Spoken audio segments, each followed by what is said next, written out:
네, 시편 42편 1절부터 5절 말씀을 보겠습니다.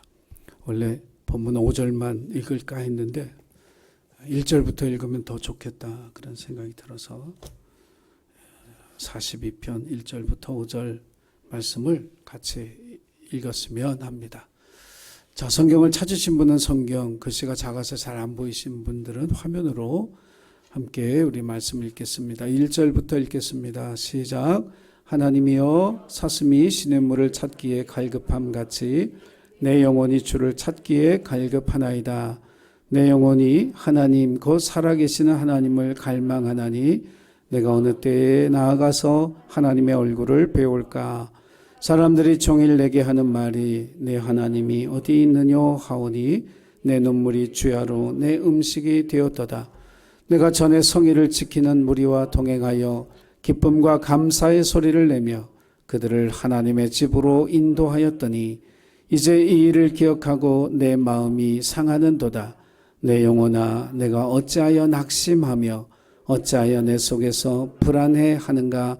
너는 하나님께 소망을 두라. 그가 나타나 도우심으로 말미암아 내가 여전히 찬송하리로다.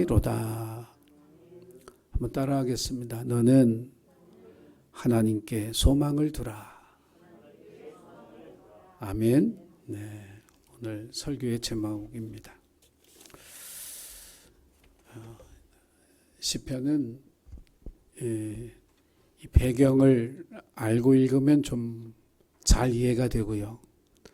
그냥 읽으면 그 시편이 그 시편 같고 또 그 말씀이 또 그 말씀 같은 그런 생각이 들 수 있는 성경이 이제 시편입니다.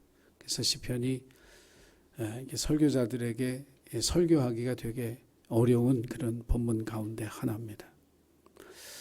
일단 오늘 시편 42편을 읽어보면 그 위에 고라 자손의 마스길 인도자를 따라 부르는 노래 이런 제목이 있습니다. 다시 말하면 누가 이 시를 썼는지는 몰라요. 근데 고라 자손 중에 한 사람이 이 시를 썼다는 걸 알게 됩니다. 그럼 고라 자손은 어떤 사람이냐? 이 고라 자손은 레위 지파에 속한 자손인데 그 중에 이제 민수기 16장에 보면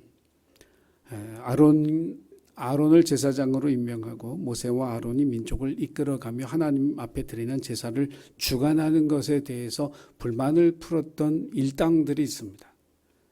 그게 이제 고라를 중심으로 한 일당이었어요. 그래서 이 일당이 자기들도 하나님 앞에 제사를 드릴 수 있다 생각하고 향로에 불을 담아서 하나님 앞에 250명이 제사를 드리다가 땅이 갈라져서 다 그냥 그 땅 속으로 떨어져 죽습니다. 다시 말하면 하나님이 세우신 권위에 반역했던 그런 자손 가운데 하나가 고라 자손이에요. 근데 하나님이 그때 긍휼을 베풀어 주셔서 고라는 죽었는데 고라의 아들들은 하나님 살려주셨습니다. 그래서 가나안 땅에 들어오기 전에는 그렇게 하나님을 반역하고 거역했던 그런 사람들이 언제 이들이 다시 성전에 가서 하나님을 섬기는 사역을 다시 하게 되었는가 하면 다윗이 유다 왕국을 세우고 하나님의 법궤를 가져오고 그리고 다윗의 장막을 만들며 그곳에서 하나님을 예배할 때 이 고라 자손이 하나님 앞에 드리는 그 예배와 제사를 섬기는 그런 사람들로 택함을 받았던 것입니다. 처음에는 반역한 그런 사람들의 후손이었지만 나중에 이들은 정말 신실하게 하나님께 드리는 예배와 제사를 섬기는 예배자로서 살아갔던 사람, 그들이 바로 이 고라 자손들이에요. 이제 이 사람들이 그럼 오늘 이 시를 읽어보면 여러분 읽어보면 막 갈망하나이다, 뭐 갈급하나이다, 막 내 눈물이 주야로 내 음식이 되어 눈물이 주야로 음식이 되어서 사셔본 적 있으세요? 있습니다. 우리 인생의 어느 순간에 눈물이 밥이 되는 순간이 있어요. 밥 먹기 싫어요. 그냥 눈물만 나오니까. 눈물이 주야로 내 음식이 되어질 만큼 너무 힘들고 너무 고통스럽고 너무 아픈 그런 인생의 순간들이 있는 거예요. 근데 뭐 때문에 그런가?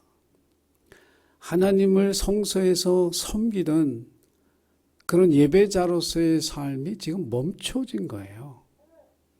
뭐 때문인지 지금 현재 그래서 전에 성일을 지키는 거룩한 날 안식일을 지키는 무리와 동행하면서 기쁨과 감사의 찬양을 하나님 앞에 올려드리면서 그들을 하나님의 집으로 인도했던 그 일을 기억하면서 내 마음이 상하는 거예요. 그때는 그랬는데 이전엔 그랬는데 지금은 그게 안 된다는 거거든요. 그럼 왜 안 될까?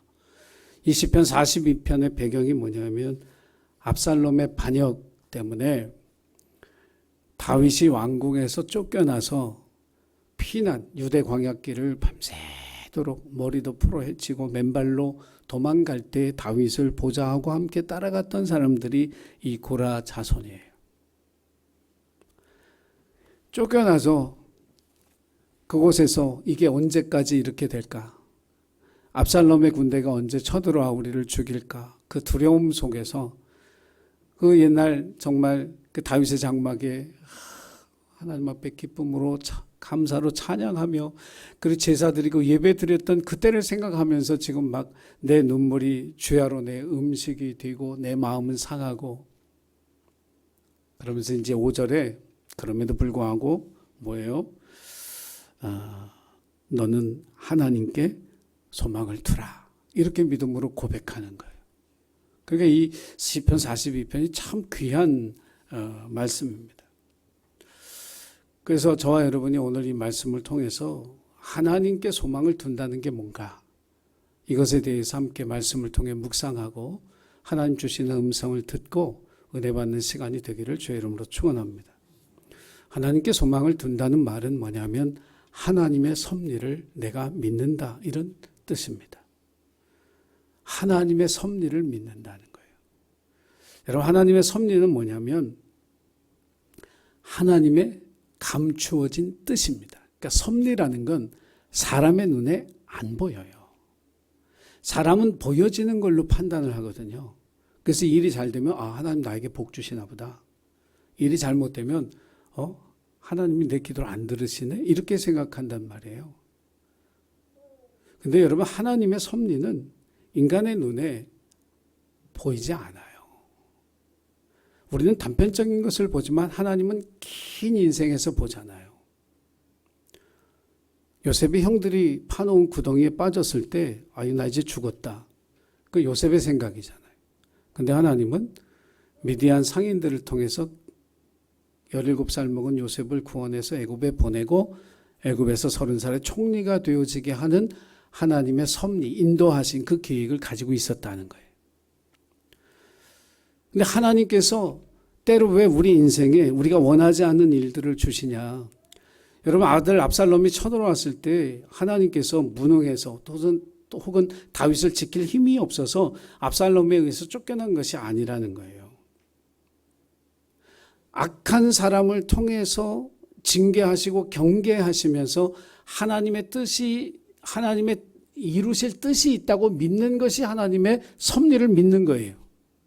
그러니까 이거 나쁜 일, 악한 일, 이런 거 통해서 하나님 내게 뭔가 말씀하시고자 하는구나.